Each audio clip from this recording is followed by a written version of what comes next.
Good morning. Again, I'm Dan DeRose with 19 News coming to you from our digital desk. We are waiting for Dee and Jimmy Haslam to make their statement. We're starting to see, and in fact, there is Jimmy Haslam. They have fired head coach Kevin Stefanski. Let's take you to Berea for a statement from team owner Jimmy Haslam. Personnel decisions, particularly with people at the top of an organization, are always difficult. And I can tell you, having made a lot of these over the years, that this was as difficult as any we've ever had to make because of the quality of the person involved. Organized, worked hard, navigated our ship for 6 years through the inevitable ups and downs that we face in the NFL. Outstanding father and husband. And I think even you all who are around a lot probably underappreciate how much time we all spend together. And there's nothing more fun than winning an NFL game like we did the last 2 weeks, beating our arch rival, the Steelers, 2 weeks ago, and then winning yesterday on the last play of the game and seeing the joy in the locker room. And there's nothing more distasteful than losing an NFL game. And it's finite. You either win or you lose. And Kevin did a lot of good things here over his time period with us. It was an extremely difficult decision we made. And I shouldn't say I have no doubt, I would be highly optimistic that Kevin will be a head coach again in the league. Now I want to turn our attention and talk to our fans, okay? And I want you to hear this, okay? First of all, ownership takes full responsibility for where we are. To win 8 games in 2 years is horrible. It's totally unacceptable, okay? And it's not going to continue, okay? And I want the fans to know we are as frustrated as you are, and we hear a lot from our fans, which we actually appreciate. We have great fans. They're extremely passionate, and they deserve better than what they've gotten the last 2 years, okay? No, I don't need to say anything else. We are going to give you a better product. Our sole goal here is to be a consistent winner, not make the playoffs in 20 and then make it again in 23, not win 8 games in 2 years. That's not what we're trying to do. That's not acceptable. Our fans deserve better. We'll start the head coach search literally this afternoon. Andrew Berry will lead that effort. Key members of his organization as well as ownership will be involved in the process. You all have been through these processes before, and I think we have a good plan laid out. I want to comment on Andrew because I know there's questions out there. Well, why didn't you change both of them, or why didn't you change Andrew and not Kevin? And I would say this: I think Andrew, over the last year, has done a very good job, and I want to go through that because I think it's important to talk about the moves he made to strengthen our team. Okay. I think it began with what I would call a very efficient free agency.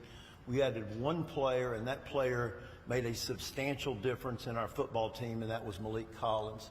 And Malik is not only a really good player, he's a really good person who is a leader on our defense, a leader in the defensive line room. Andrew negotiated a trade a week or 2 before the draft started, in which we added 3 draft picks, 2 last year, a second and a 4th or a 5th, and a 1st this year, okay? Then I think we had one of the better drafts that we've ever had.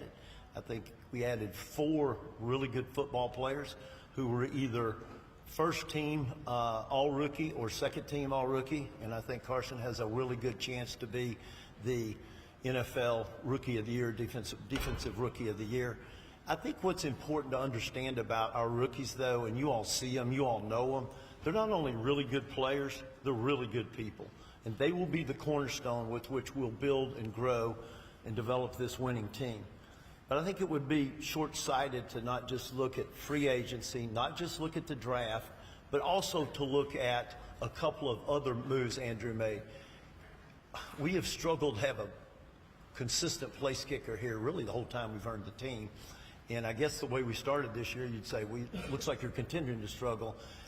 Our grandsons were at the game. We were coming back to Cleveland last night, and I said, Andre Schmidt is a great lesson of when you fail, pick yourself up, persevere, and good things will happen. And the signing of Andre and bringing him on, holding with him that first week when everybody was saying you need to cut him, you need a new kicker.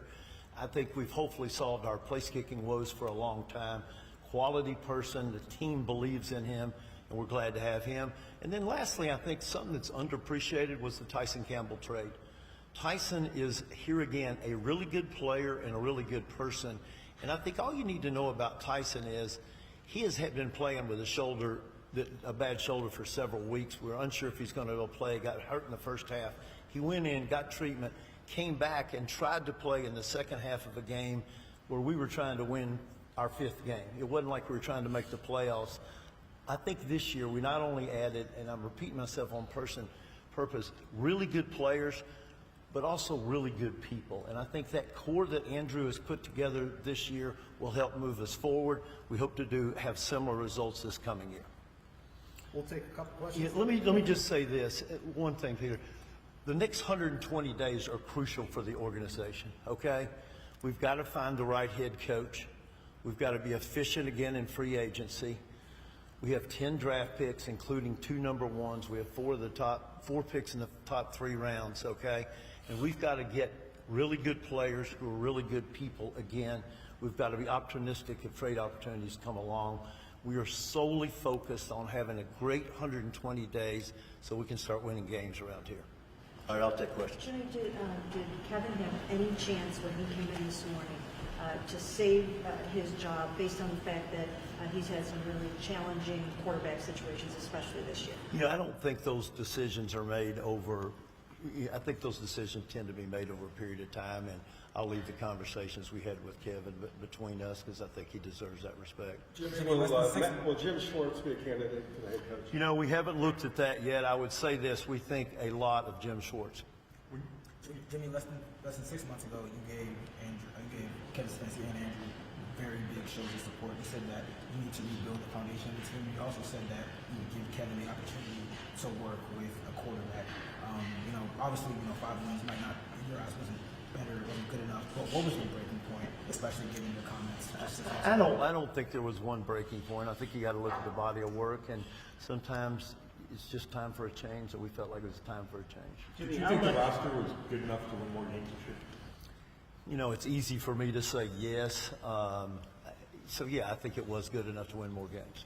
How much feedback did you get from players when you talked to them about COVID, and how much did you weigh that into? We take into account a broad array of comments, thoughts, data, et cetera, when making a decision like this. Jimmy, how much do you think, to use your words, the swing and miss on Deshaun Watson affected Kevin's ability to win, and the way the offensive line and wide receivers were sort of affected over the last 6 years?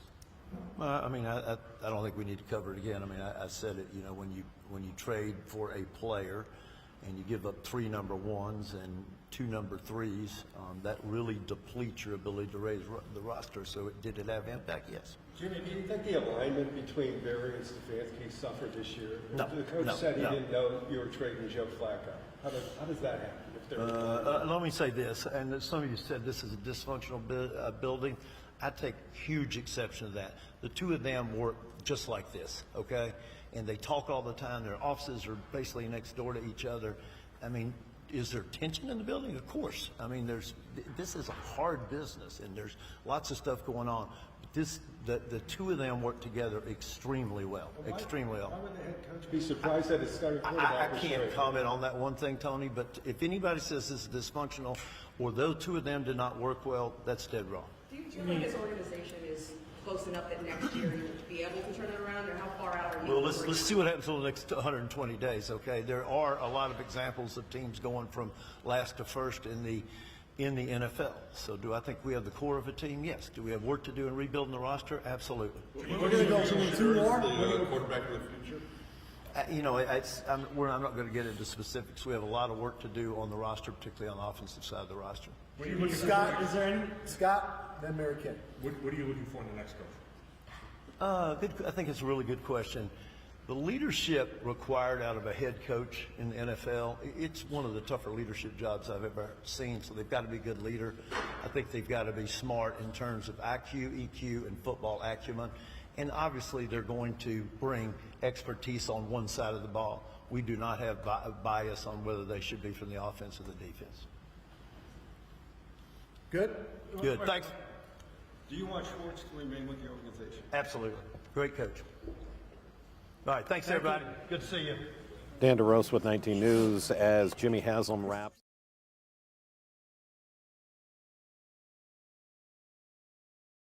First set of comments was to the fans, saying that the last 2 years and only getting 8 wins in 2 years was absolutely unacceptable.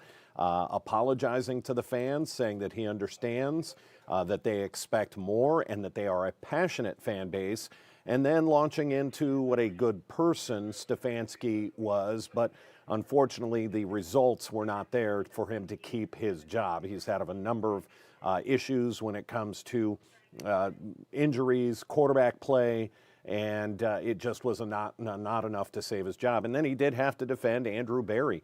You look at what Andrew Berry has done in the past year, the past year and a half, and he has made some moves. By all accounts, the draft picks. You've got 4 rookies, as you heard from Jimmy Haslam, say that are going to make either first team or second team all rookie in the NFL. So it looks like Andrew Berry made some good moves to secure his job for at least another year. Jimmy said they have a good core that they believe in and are going to move forward with that. We do have a piece from Mark Schwab here, sort of wrapping up Stefanski's time here in the Cleveland Brown organization. Take a look. I'll just tell you, it's like anything else. You learn from your mistakes. You try to get better. Kevin Stefanski, the new head coach of the Cleveland Browns. Kevin? The Browns took a gamble on Kevin Stefanski back in 2020. He had never been a head coach anywhere and had only one season as an offensive coordinator with Minnesota. But his first season in Cleveland was his best. They went 11-5. They made the playoffs. They destroyed the Steelers in Pittsburgh in the postseason, a game Stefanski watched on TV from his basement because he had COVID. But in year 2, it was back to reality for the Browns. They were bad again. Baker Mayfield threw 13 picks, got hurt, then was traded, and all he's done since then is light up the league. The team's quarterback search led them to Houston. Deshaun Watson, they gave up those 6 picks, 3 first-rounders to get him, $230 million, and it would be one of the worst moves in NFL history. Watson went 9-10 as a starter under Stefanski. Now, he missed the first 11 games to suspension. He's also had 2 surgeries. Fans just never took to the guy. The head coach got a reprieve in 2023 when Joe Flacco came off the couch to lead a late push to the playoffs. Flacco went 4-1, but then threw 2 pick-sixes in a postseason loss to Houston. He was not brought back, and neither was offensive coordinator Alex Van Pelt. Now remember, Stefanski, though, was calling the plays. Ken Dorsey came in as OC. He lasted 1 year and then was gone, replaced by Tommy Rees. No matter who was in place, the offense just seemed to get worse. 32nd and 31st in points the last 2 seasons, 32nd in passing both years, and the run game, which was good in the beginning, plummeted to 30th. After going 3-14 in 24, the Browns cleared out the QB room. They brought in 4 new guys, yet, of course, still needed a quarterback.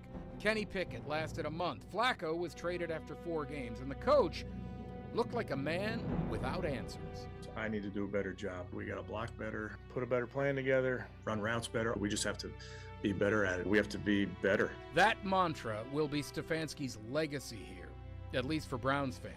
On the plus side, he is a 2-time Coach of the Year, and by all accounts, a good man. But he never showed any emotion, certainly never developed a quarterback, and ultimately, it never did get better. And now he joins a long list of coaches who simply did not get the job done here in Cleveland. Mark Schwab, 19 News.